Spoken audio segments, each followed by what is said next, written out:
The Mrs. Doubtfire crew had a secret tradition. Every morning at 3:30 a.m., when Robin Williams arrived for his marathon makeup session, crew members would volunteer to assist even though they weren't needed. Why? Because those 4.5 hours with Robin were the highlight of anyone's day. He'd tell stories, do impressions, make everyone laugh until they cried. The makeup artist said, "We had a waiting list of people who wanted to be in that room during Robin's makeup." It became the most sought-after job on set. It was 1993, and Mrs. Doubtfire was in production in San Francisco. The film required Robin Williams to transform into an elderly Scottish housekeeper every single shooting day. That transformation took 4.5 hours of intensive makeup work, starting at 3:30 in the morning. The makeup team was led by V. Neal, one of Hollywood's most respected makeup artists. She'd won Oscars, worked on massive productions, transformed countless actors. But she'd never worked with anyone like Robin Williams. The first day of makeup tests, V arrived early to prepare. Robin was scheduled for 4 a.m. He showed up at 3:30 a.m. carrying a tray of coffees from an all-night diner. "Figured everyone could use some caffeine," Robin said, handing out cups to V and her assistants. "We're going to be spending a lot of time together. Might as well start with coffee." V smiled.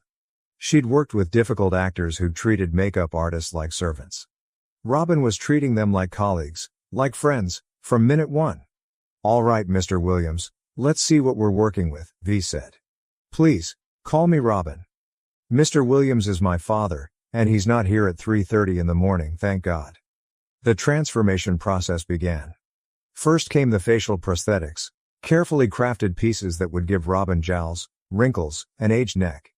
Each piece had to be glued on precisely, blended seamlessly. This required Robin to sit completely still for extended periods. V worried this would be a problem. Robin Williams was famous for his manic energy, his constant movement. But as V began applying the first prosthetic, Robin started talking. Not fidgeting, not moving his head, just talking. He started doing voices. Scottish accents, Irish brogues, British aristocrats. He was testing voices for Mrs. Doubtfire, trying to find the right one.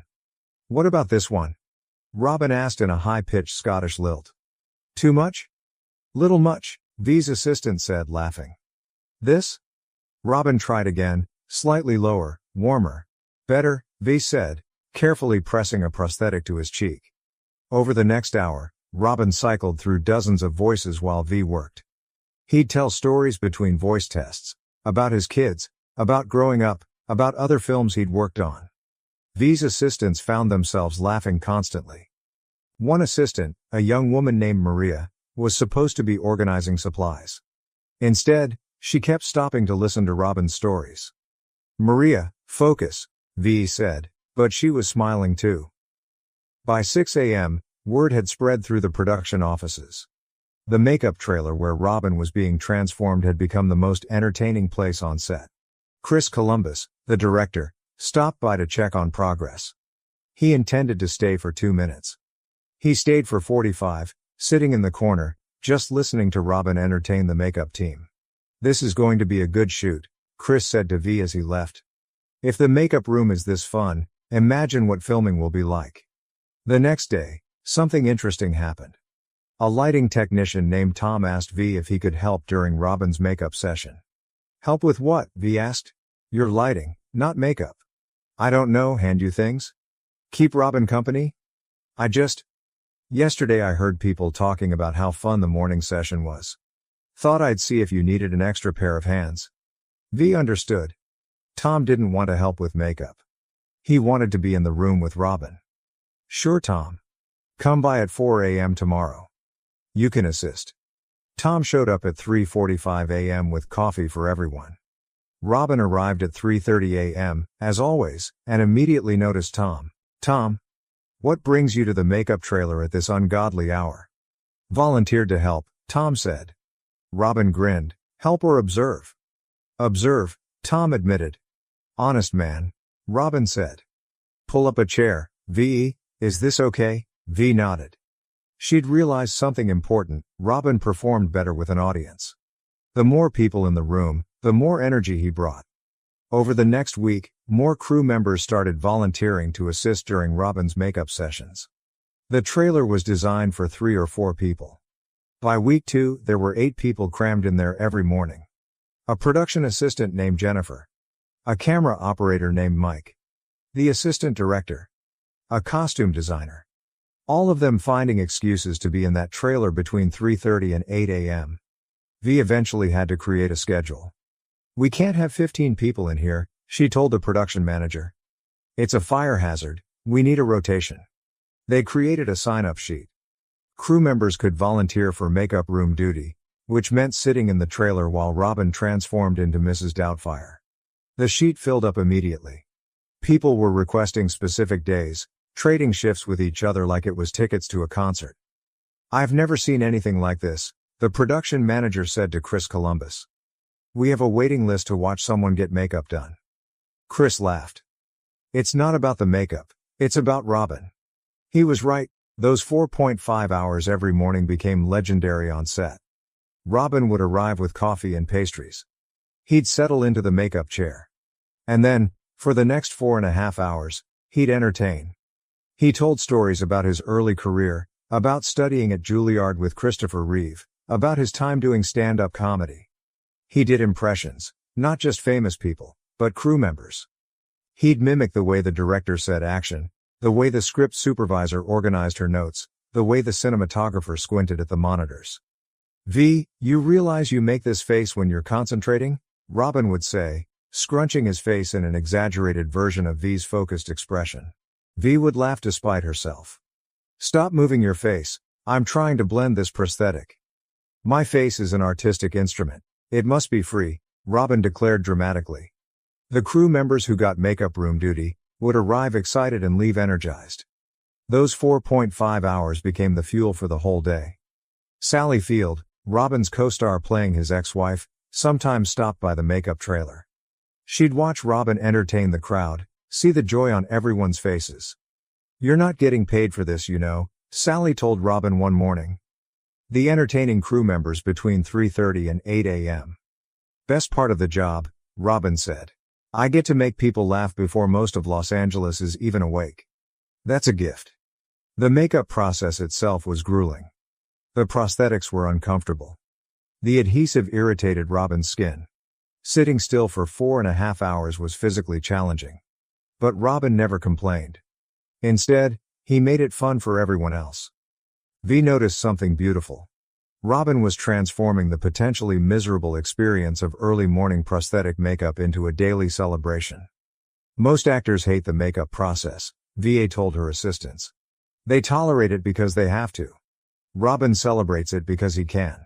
He's chosen to make this fun." About a month into shooting, a new crew member showed up for his first day. A young grip named David, fresh out of film school, nervous about his first big production.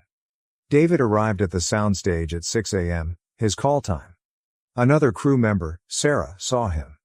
"You're new, right?" Sarah asked. "First day," David confirmed. "You have to do makeup room duty," Sarah said. "I'm a grip, I don't know anything about makeup." Sarah laughed. "Doesn't matter. Come with me." She brought David to the makeup trailer, knocked inside and brought him inside.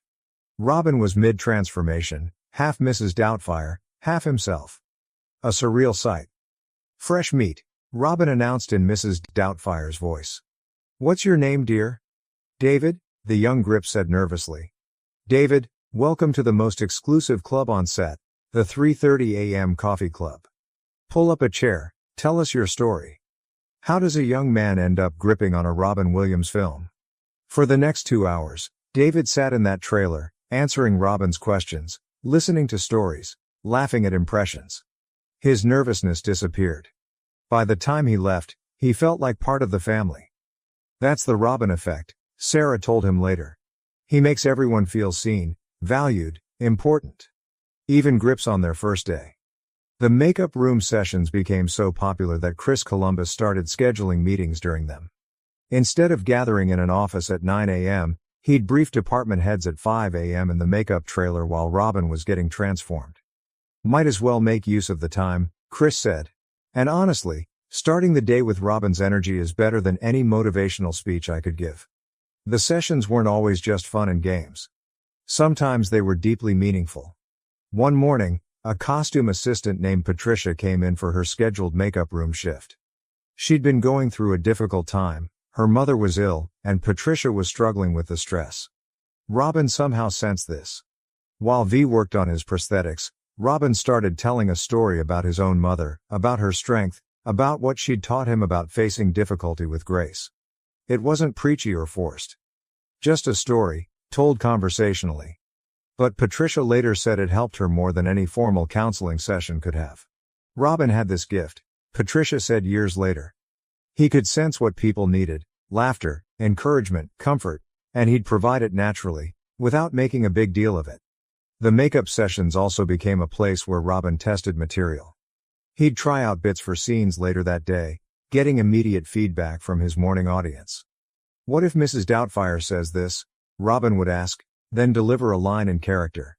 The crew would react honestly. If something was funny, they'd laugh. If it fell flat, their silence told him. "Tough crowd," Robin would say when a joke didn't land. Back to the drawing board. V watched Robin refine his performance during those morning hours. The Mrs. Doubtfire voice got warmer, more nuanced.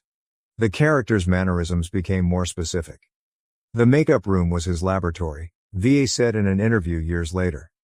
That's where Mrs. Doubtfire was really born, not on set, but in that trailer at 4 a.m. with a captive audience of crew members.